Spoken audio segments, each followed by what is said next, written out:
But if you think about it, the only one that really sees play is the green. I mean, black a little bit, right? In blue-black control, but blue and legacy. Yeah, sure. But green is definitely number one. So it looks like these guys are, playing, and the reason why the camera's like that is because Ali's trying to work on his tan, but only for his left arm. Yeah, the thing is that Ali actually decided to go tanning earlier this week, but half of the machine was broken. Okay, so his one arm ended up being significantly less tan than the other one, so we figured that he really had to go out of his way to get that fixed. All right, so Edgar leads off with another Stoneforge Mystic. So it looks classic like Edgar Flores play. Ali's on my side, so I'm going to be supporting Ali and helping him with plays mentally.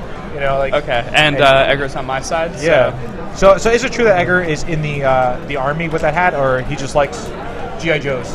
Well, the thing is that he's really good at not being seen from time to time. And the thing is, he's becoming so popular now that he's third in the Player of the Year race here on the SCG Open Series that a lot of the time in between rounds he just gets mobbed by fans. So he tends to wear that type of camouflage so that he can blend in with his surroundings. All right, he likes his solitary.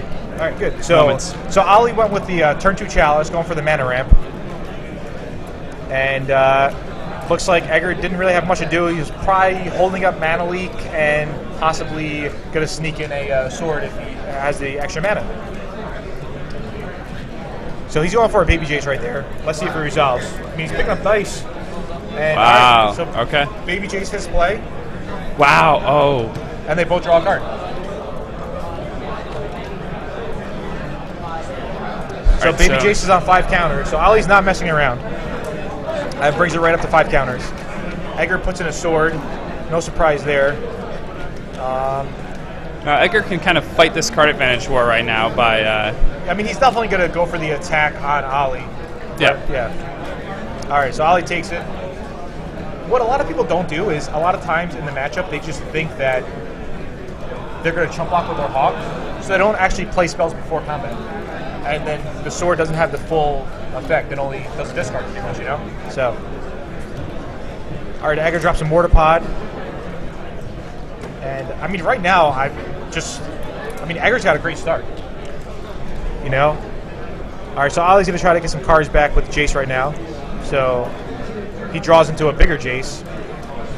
And, I mean, both these guys look like they have, all the lands they need. Edgar has a mana leak in his hand. But Ali went for the tech edge right there. So it seems like a good play. He puts Edgar off of double blue. Yeah, definitely.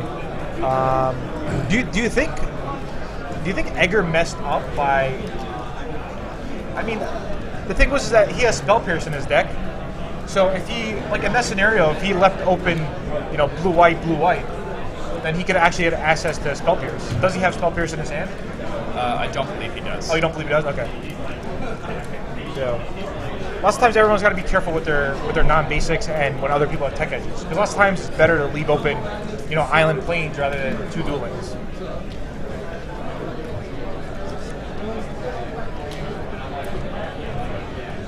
All right, so we definitely got some tweaks in. Somebody says Face Seal is much safer. So I'm pretty sure I'm guessing it's going to be a mixed reviews right there.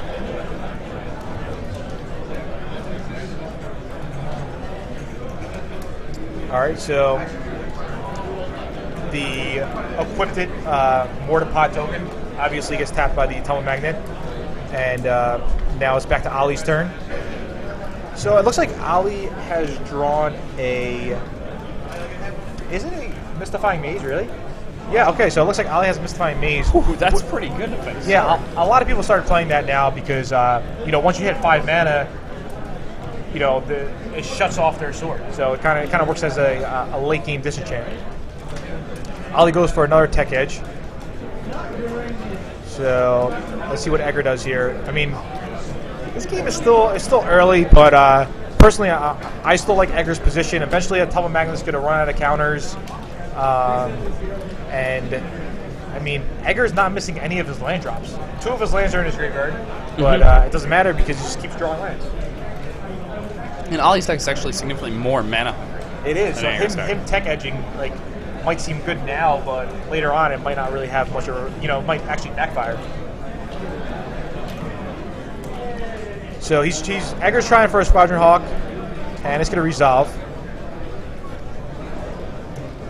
So Edgar leaves up an island and Tekage this time. You know, the only other thing he can do right now is left open Tekage. So, you know, obviously, correct play by Edgar right there. And he doesn't play the other Hawk because A, he doesn't have another white mana, but you know, B, he does have mana leak. And lots of times, even if he did have the white mana and he didn't have the mana leak, he would just represent the mana leak. And the guy would be like, well, why didn't you play Hawk? He must have a mana leak, when they really don't. So a lot of bluffing in these matchups too, which I like. And now Ollie's got to choose whether or not he wants to.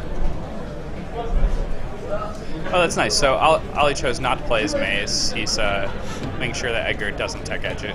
Yeah, that's really important. He's hoping to get a second colonnade before he has to play that maze to make Edgar use that tech edge. Yeah, definitely. So I mean, Edgar's hand is stacked. I see a preordain. He has, you know, a Hawk in his hand, and his board presence is just so dominating. So Jason's gonna go down to 4 counters there. Yeah. So is that really 4 counters? Yeah. They've both been drawing. They've been howling mining a bit. I mean, is Edgar scared that he might get ultimated by the Jace? Is that like Ollie's plan? I'm not really sure what Ollie's plan is. I think you can just kind of safely attack Ollie, and then once the Jace gets to a point where it's dangerous, you can just attack it. Yeah. So I mean, Ollie's hand is stacked too. I see lands. I see a mana leak. He's gonna draw another card. Okay, drew another Tumble Magnet. But I mean, just looking at the board presence, Edgar is in great shape here, and pretty much all Edgar has to do is, you know, save his counters and not tap out and get wrecked by something crazy. So, I mean, I was thinking about playing Tumble Magnet with Mana Leak backup. Yeah, I think that else he has in his hand. Yeah, I mean that seems like a reasonable play. His one Tumble Magnet is out of counters right now, so he has Venser in his deck though, so he can actually reset that Tumble Magnet. Yeah, if he needs to. Definitely good. All right, so here comes Tumble Magnet, and Edgar is going to Mana Leak it and met by another Mana Leak. So right now this is just like, this is pretty insane because Edgar could just untap and do what he wants pretty much. Yeah, he can actually kill that Jace now. Yeah. I mean, right now, if Edgar did have Gideon in his deck, this would be like an insane time to drop a Gideon. Oh, yeah. But Edgar doesn't have Gideon, so, you know, maybe he'll play a Jace, maybe he'll put down another Hawk and leave open some mana. We'll see what he has to do. Edgar does have double Inkmoth Nexus in his deck, which is kind of unusual. A lot of people play like one.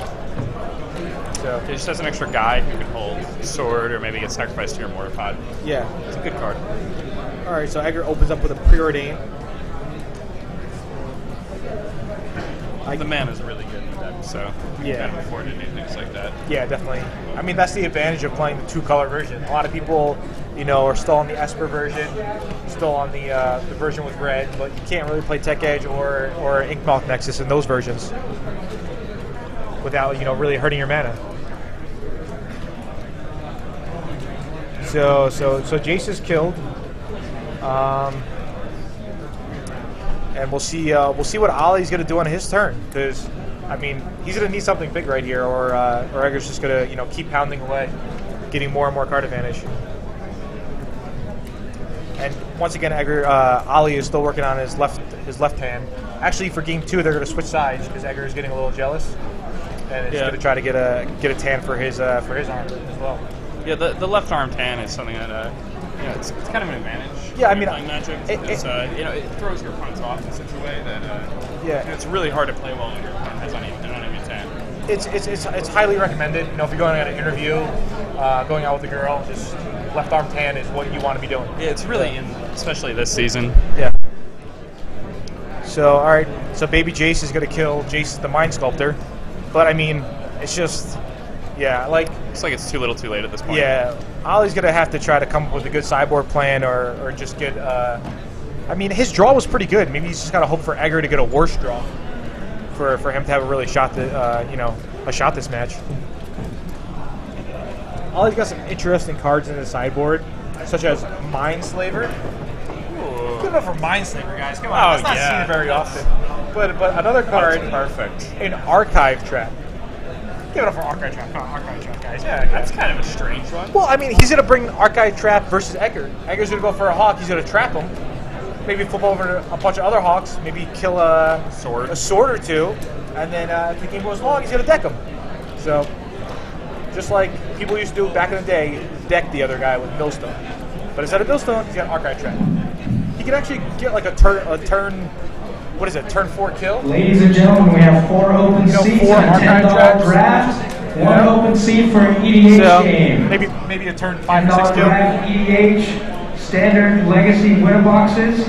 We also have 2 featured side events later this afternoon at 3 o'clock. The 2-headed giant seal, and at 5 o'clock Mana the League, legacy Jason the Mind challenge. Sculptor there. And, registration for both of those events will open Ali 1 hour in attempts to advance of pay, those tournaments. and Edgar So at 2 o'clock, allows that to 2-headed giant resolve, and then registration, spell and pierces 4 the o'clock Jace. legacy registration.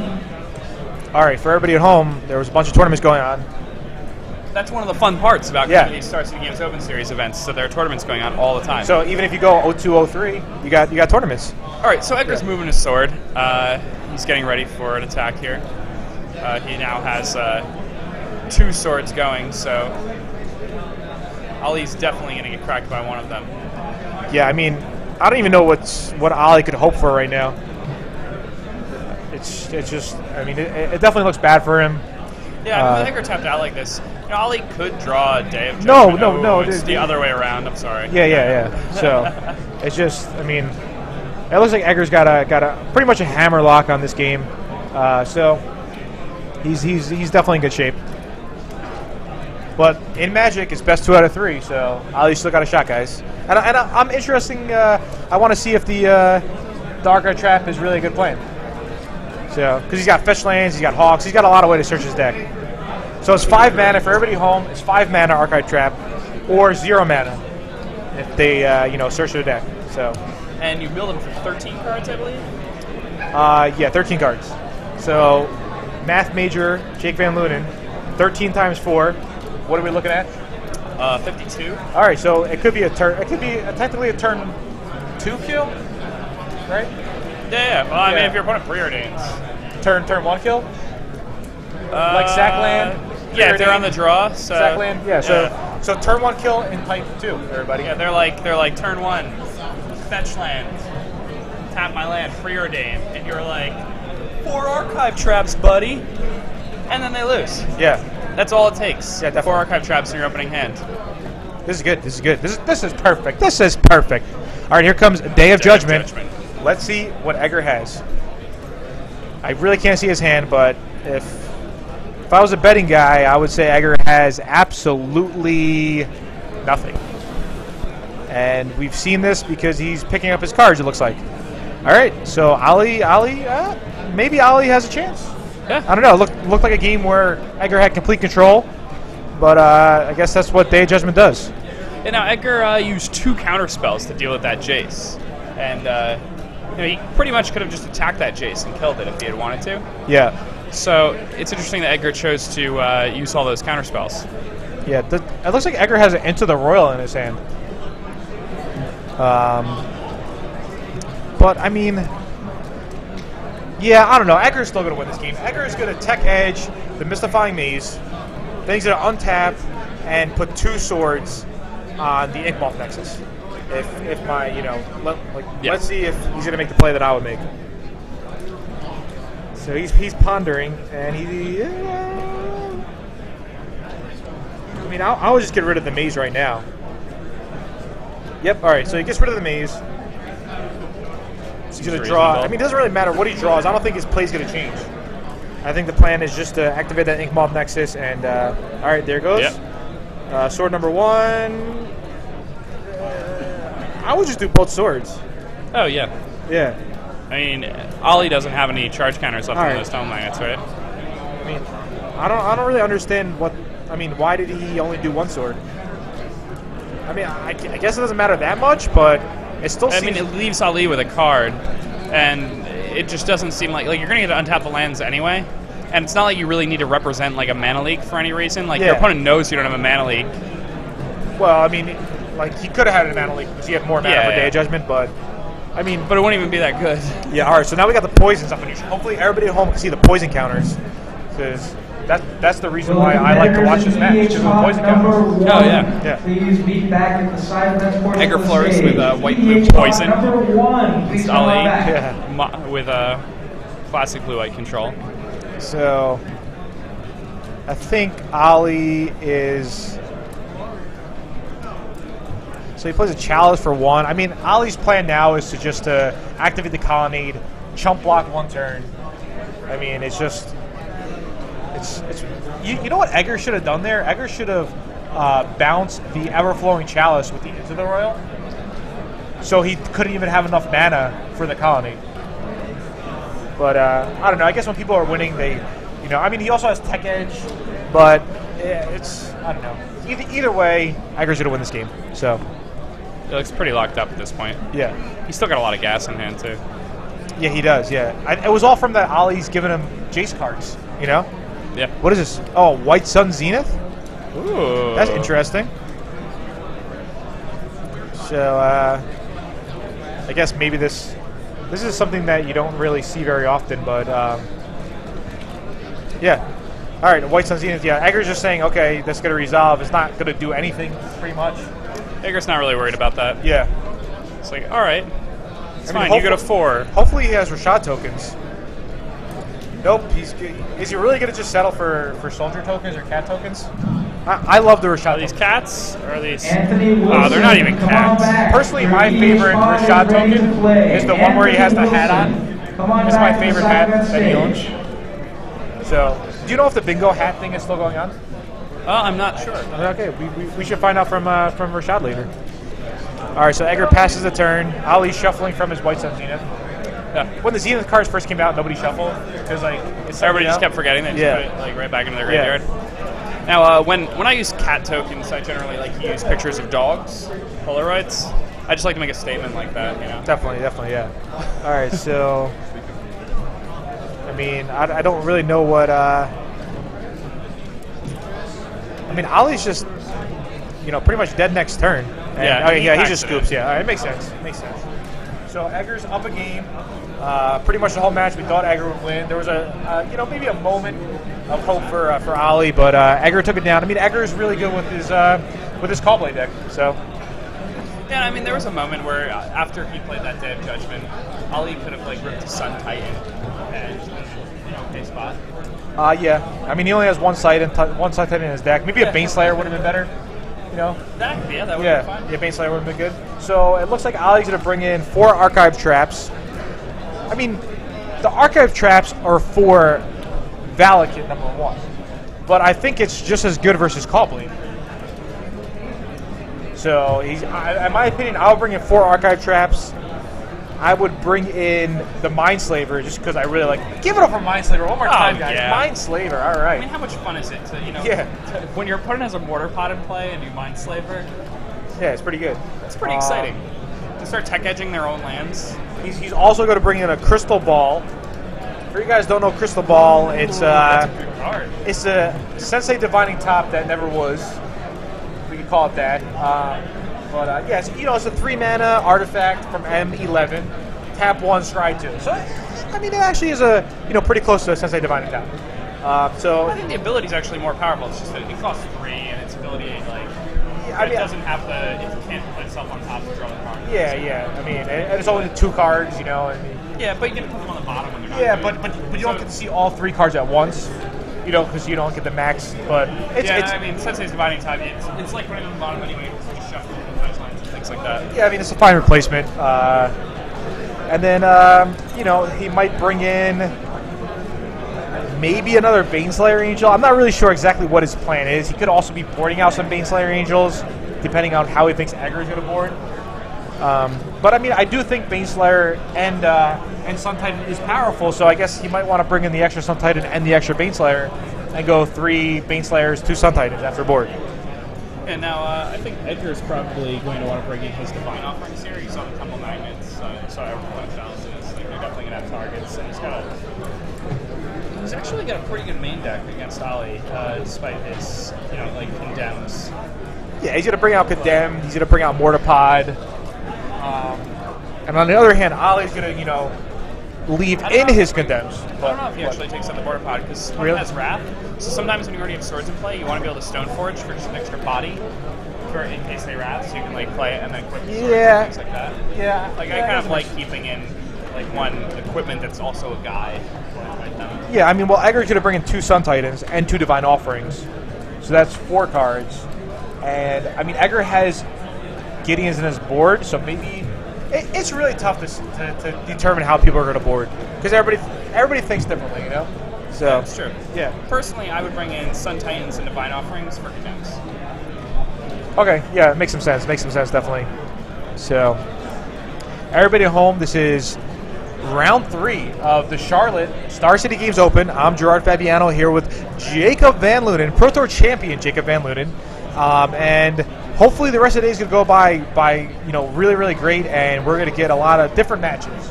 You know, we started off with Callblade on Callblade.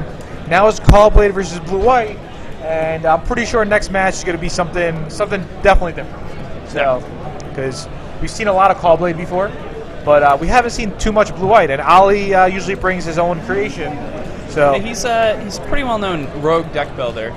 It's yeah, kind definitely. of his thing to you know, make rogue control decks and play them in all sorts of events. Yeah. I like personally, I just want to see Archive Traps. I really hope he brought all 4 in for this matchup. I mean, if he's going to bring him in, he's going to bring in 4. So, I mean, I personally hope he did. So there's a Day of Judgment. Ali's got a couple lands in play. He's got a Scalding Tarn in his hand. So Ali looks to be in pretty good shape starting the game. Edgar's preordaining, doing what normal Callblade decks would normally do. See, Edgar right there didn't shuffle that card that he drew off the top. He just laid it into play. You know, maybe, I don't know, maybe signifying he doesn't have lands, or maybe trying to give off the illusion he doesn't have lands. Or just maybe a little lazy there. Just, you know, doesn't care too much. So Ali drops a Tumble Magnet, and Edgar ups him with a Small Jace. Small Jace is definitely the trump card in that exchange. Yeah, I mean, artifact that does nothing currently compared to Small Jace. All right, so let's see what Ali does right now. Ali looks to have a very defensive hand with double Wrath of God in his hand, so this is not looking too good for Ali, and it's only turn 4. So. And, yeah, Edgar's going to draw some more cards with that Jace. So I think Jace Bellerin is the breakout card for this weekend. Yeah, I've been seeing it in a lot of decks. A lot of decks, and 4 in a lot of decks as well. You know? So, I mean, even Edgar has, you know, just decided, I'm already playing 4 Jaces in my Callblade deck. I want more. yeah. And we're seeing Ali was like, well, I already have 4 Jaces. I want 4 more. Yeah. So Edgar's going to do something here. He's going to play, a Stoneforge. And I think Edgar has Spell Pierce backup too. That's just brutal. Yeah. So, yeah, he gets Sword of Feast and Famine. All right, so we got somebody tweeted in. That was a fun $30 spend. So I guess this player didn't do so well, but he's excited for tomorrow. And he's coming back tomorrow, so that's good. Yeah. You know, give a shot at either Legacy or Draft. Draft opens are awesome. That's one of the best parts about the Star City Open Series. Is even if you're not a constructed player, on Sunday now they have the Draft Open Series. Yeah. So you can compete for pretty huge prizes there too. So Definitely. Making the trip. All right. In the meantime, Ali dropped the Baneslayer Angel. So let's see if Edgar has an answer to this Baneslayer Angel. If not, Edgar's in trouble then. So it goes from Ali being in pretty bad trouble to Edgar being in pretty bad trouble. So, all right. So is that a Enter the Royal in his hand? I believe it is, which surprises me. I'm unsure if Edgar has it's right for. Because I'm pretty sure Edgar has a Mana Leak in his hand. So as long as he has a land, he can go into the Royal, bounce Baneslayer, and then if he tries to replay Baneslayer, he can Mana Leak it. But I'm not sure of his exact hand. All right, so here comes a Preordain. All right, I see a land there now. So I was going to pass the turn with Spell Pierce, Condemn, Mana Leak, and into the Royal, right? Into the Royal. Yeah. Okay. Yeah. So maybe it still does look good for Edgar. This is crazy. I tell you. I'm pretty sure it does look really good for Edgar at this point. Yeah, it looks good for Edgar, right? Oh, yeah. It's tough And when it's like so good. you're playing a 5-mana spell and they could just like answer it with like Journey or Into the World for 2 mana. Especially in these like control matchups where mana is really relevant. So he's tapping the Stoneforge to try to see if all right. So he does that. So if nothing happens, Edgar won't have access to drop a sword into play at the end of the turn. All right. So now Ollie's not doing that play, or is he doing the play? It looked like he did the play. Maybe he didn't do the play. What do you think? I don't know. I don't know either. It's crazy. Ollie and Edgar are actually pretty good friends. Yeah. They play RTS games together on the internet. Okay. So Ollie probably thought that wasn't the greatest idea, and then Edgar let him run the takebacks. Yeah. Maybe there's some table talk there saying, if you tap it, I'll put it into play, and then he doesn't put it into play, kind of. Yeah. So Gideon got spell pierced. Baneslayer comes in, but this is going to be a big turn for Edgar. Edgar's going to drop Jace, right? Yeah, all right. As I thought, Edgar drops Jace, bounces Baneslayer, gets him for 1. And, all right, now again, Edgar has the huge advantage. It feels like these games are just so swingy. It's just like it just seems like one guy has the game, almost locked up, then somebody plays a bomb card. It's just, I guess that's how it usually works. Yeah, generally in these blue-white games, the cards are all so powerful that like a single card can just completely sway the game in one player or another's favor. Ooh, and Edgar has Condemn. Oh, he's probably surprised that Condemns are still in the deck post-board. Yeah, definitely. I certainly am. Yeah. I mean, he probably knew Ollie was bringing in Sun Titan and Baneslayer, so he wanted a 1-mana answer to them.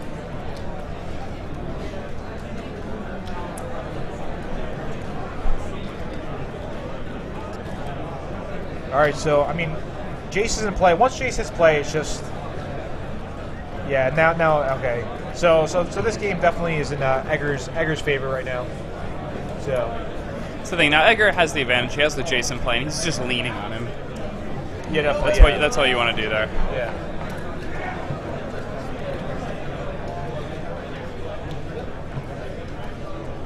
And it looks like, I mean, Edgar has 2 buys. Taking on this match, 3-0 already. Playing one round and being 3-0 is pretty good. It's a pretty nice feeling. Yeah, especially in a 10-round event. It's worth noting just how hot Edgar Flores has been recently. Yeah, I mean he definitely plays well with Callblade. That's his Callblade is definitely his animal of choice. Yeah.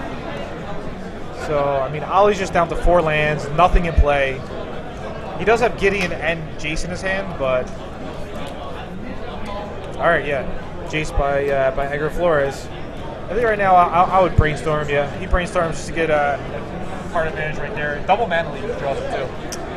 So yeah, so I mean, if Ollie doesn't land the Gideon right now, I mean he's definitely gonna play Gideon. But yeah, okay, Gideon. So he had to draw the land though, right? Kill his guy. No. Kill his guy is definitely the right play. Oh, definitely. Yep. Okay. Because I mean, Edgar doesn't have any. Is that an Inkmoth Nexus in play? It's really tough to see with these foils. I believe that is an Inkmoth Nexus. It doesn't look like a tech edge to me. I see purple. Yeah, I mean, if it is a Inkmoth Nexus, then the play would be to attack Gideon. Yeah, it is. So, I mean, I guess it doesn't matter that much. Ollie is just. I mean, he has active Jace going, So once he has active Jace, it's just you're getting free brainstorms. Yeah, it's pretty rough. Yeah, definitely.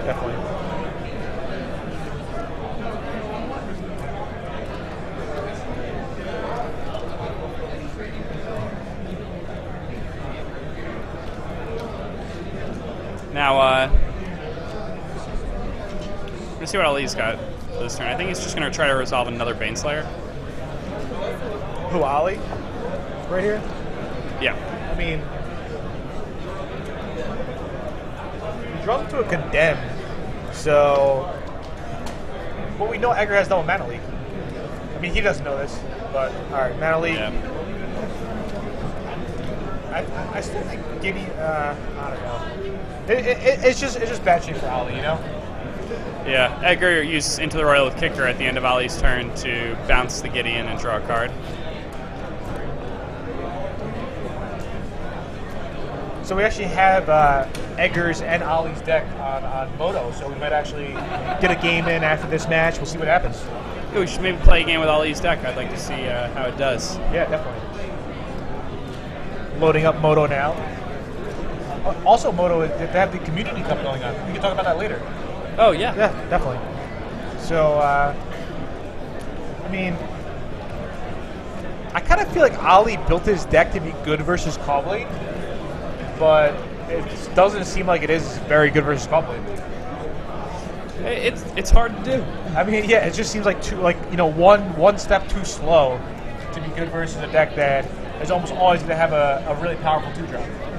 So yeah, the thing is, it has these really resilient 2-drops. These 2-drops that don't really care about cards like Day of Judgment, don't really care about spot removal spells. Cards like Stoneforge Mystic and Squadron Hawk have already done so much damage by the time your opponent gets to do anything to interact with them on the battlefield. It's just really rough. Like, you're losing cards every time you spend a card to deal with one.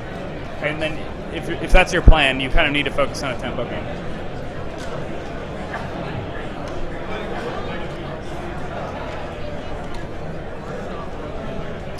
All right, so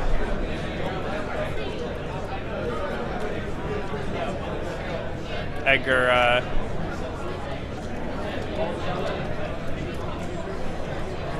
cracks, and yeah, he's been poisoned. Pretty cool.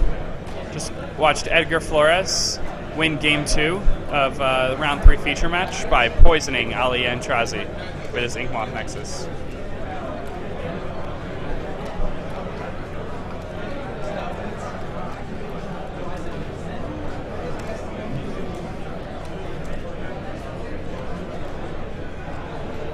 all right, so Edgar wins, and yeah, Edgar's 3-0. This is pretty good.